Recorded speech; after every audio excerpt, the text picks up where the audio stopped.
Assalamualaikum warahmatullahi wabarakatuh. Perkenalkan, nama saya Putri Yasmin, mahasiswa Magister Ilmu. Nah, selanjutnya untuk menguji dan meneliti output lab, inflation lab, dan real exchange lab secara simultan dan parsial yang berpengaruh terhadap suku bunga SBI. Kemudian untuk mendeskripsikan model fungsi reaksi perekonomian terbuka lebih baik daripada model perekonomian tertutup. Nah, yang selanjutnya yang kita akan bahas tentang pendahuluan.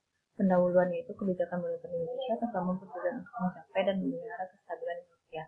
Stabilitas rupiah antara lain didefinisikan sebagai stabilitas harga barang dan jasa yang tercermin dari inflasi.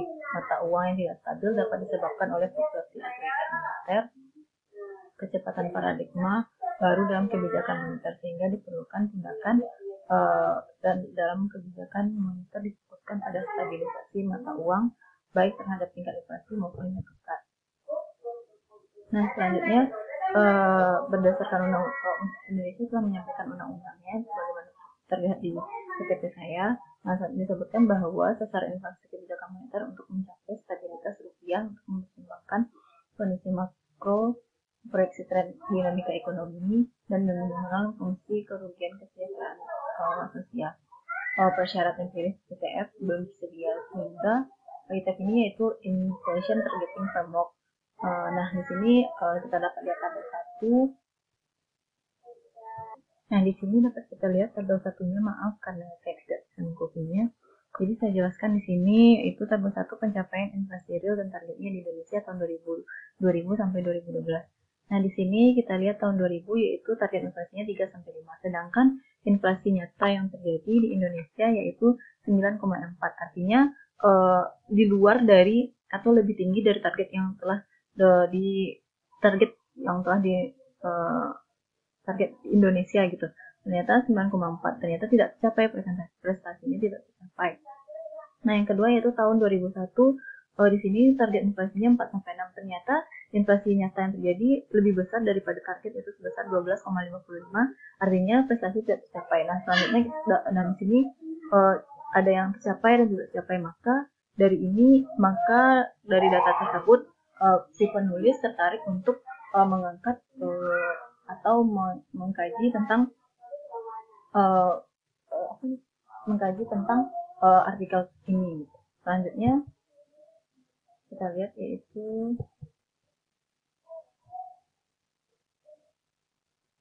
metode penelitiannya. Nah, di sini si penulis menggunakan metode penelitiannya pada penelitian ini, yaitu kajian ini bersifat eksploratif untuk menguji dan menganalisis model fungsi reaksi kebijakan moneter dalam kerangka sasaran inflasi di Indonesia periode 2001 sampai 2012, 4 bulan. Ini menggunakan data statistik untuk ilmu sosial, menggunakan aplikasi SPSS dan software add-in Microsoft Excel. Penelitian ini dilakukan dengan 3 tahap, yaitu pertama merumuskan model ekonomi makro menjadi model Bal-Batini, yang kedua menetapkan model fungsi reaksi baik model ekonomi tertutup maupun terbuka, dan ketiga mengevaluasi fungsi kerugian kesejahteraan sosial yang optimal. Nah, yang selanjutnya yaitu di sini hasil penelitiannya menyimpulkan bahwa satu GDP real dan GDP real, suku bunga real, dan nilai tukar real secara simultan berpengaruh signifikan terhadap output. Kelambanan PDB real atau penurunan PDB real, tingkat bunga real, dan nilai tukar real secara parsial berpengaruh signifikan terhadap kesenjangan output, tetapi peningkatan PDB real tidak. Nah, yang kedua yaitu PDB real dan tingkat suku bunga SBI secara simultan dan parsial berpengaruh signifikan terhadap keseimbangan uang real. Kemajuan inflasi atau peningkatan inflasi, lag inflasi, lag GDP real, lag nilai tukar real, dan lag nilai tukar real secara simultan berpengaruh signifikan terhadap laju inflasi.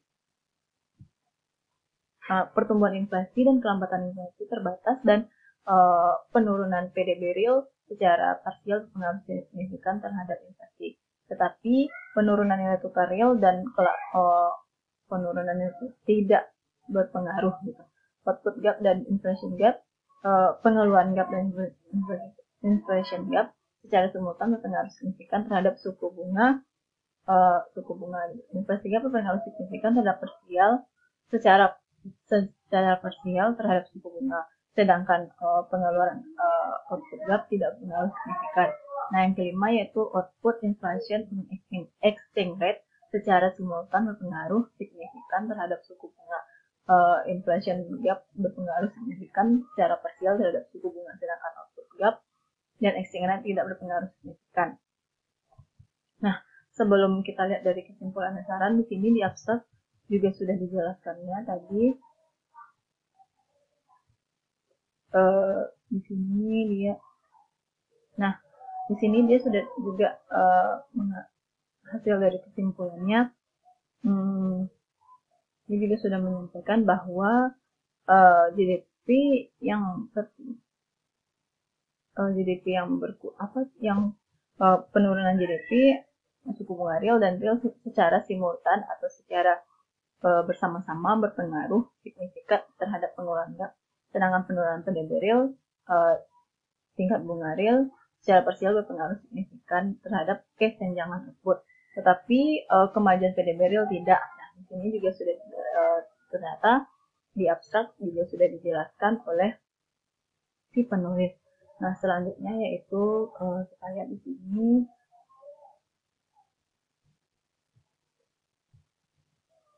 Nah, hasilnya selanjutnya itu sebagai bagian dari pasar keuangan global, membuat kebijakan moneter dalam negeri harus mempertimbangkan faktor eksternal seperti nilai tukar. ITF tadi berperan dalam menurunkan tingkat inflasi sebagai model implementasinya, maka harus mengadopsi fungsi reaksi model perekonomian terbuka. Karena yang pertama, Indonesia sebagai salah satu perekonomian terbuka, di mana fluktuasi nilai tukar mempengaruhi perekonomian dalam negeri, seperti ekspor impor barang dan jasa, pembayaran pinjaman luar negeri, utang swasta dan bunganya. Yang kedua yaitu uang beredar belum efektif sebagai sasaran antara dalam kebijakan moneter, sehingga diperlukan instrumen moneter yang efektif seperti bunga nominal, nilai tukar yang mempengaruhi output real dalam jangka pendek di Indonesia. Yang ketiga yaitu karakter inflasi di Indonesia lebih dipengaruhi oleh sisi penawaran dan inflasi impor yang tidak bisa ditanggapi hanya oleh suku bunga, sehingga diperlukan koordinasi untuk menyelesaikan supply side yang menjadi domain pemerintahannya. Yang di sini itu ITF memanfaatkan suku bunga SBI sebagai instrumen yang diperlukan untuk mempengaruhi suku bunga kredit dalam kebijakan suku bunga. Seperti defisit, Bank Indonesia harus bisa menyentuh bank umum operasional sebagai bankir bank bukan hanya sebagai last lender resort. Yang keempat yaitu ITF membutuhkan nilai tukar mengembang-bebaskan bagi negara berkembang. Tampaknya sulit untuk lepas dari fluktuasi nilai tukar yang sesuai dengan kondisi pasar global, meski studi tersebut membuktikan bahwa perubahan nilai tukar tidak mempengaruhi tingkat inflasi secara signifikan, namun Bank Indonesia harus memperhatikan nilai tukar. Nah, itu faktor-faktor yang tidak mudah lepas dari nilai tukar adalah sebagai berikut. Satu, perspektif perekonomian Indonesia.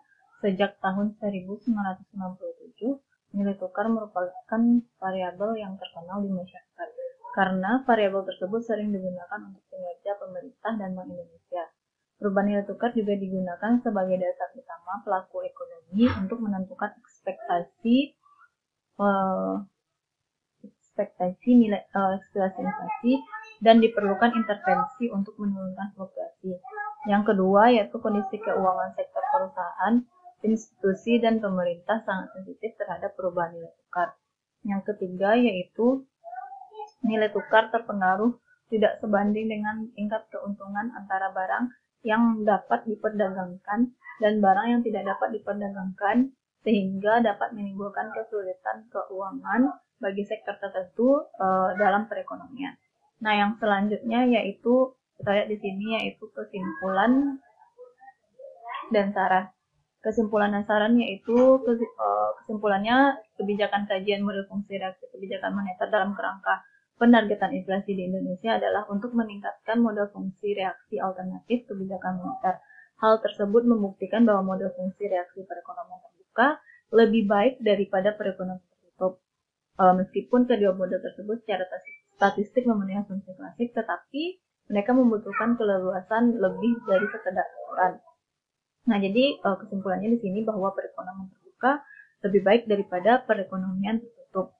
Nah, selanjutnya itu sarannya, berdasarkan kajian tersebut disarankan agar satu, Bank Indonesia sebaiknya mengadopsi fungsi reaksi perekonomian terbuka dalam merumuskan kebijakan moneter ke depan. Yang kedua, Bank Indonesia harus kuat dalam mengarahkan sasaran inflasi dan menghindari crowding out dengan memanfaatkan bauran atau campuran kebijakan 5 pilar terkait dengan pemerintah, kebijakan moneter yang konsisten untuk mencapai sasaran inflasi, kebijakan nilai tukar untuk mengarahkan stabilitas rupiah, dan strategi komunikasi untuk mendukung kebijakan efektif. Nah, yang ketiga sarannya yaitu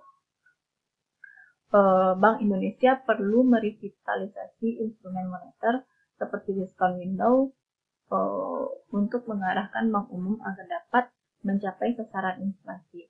Nah, sekian presentasi artikel internasional saya. Apabila ada kata-kata saya yang salah di sini,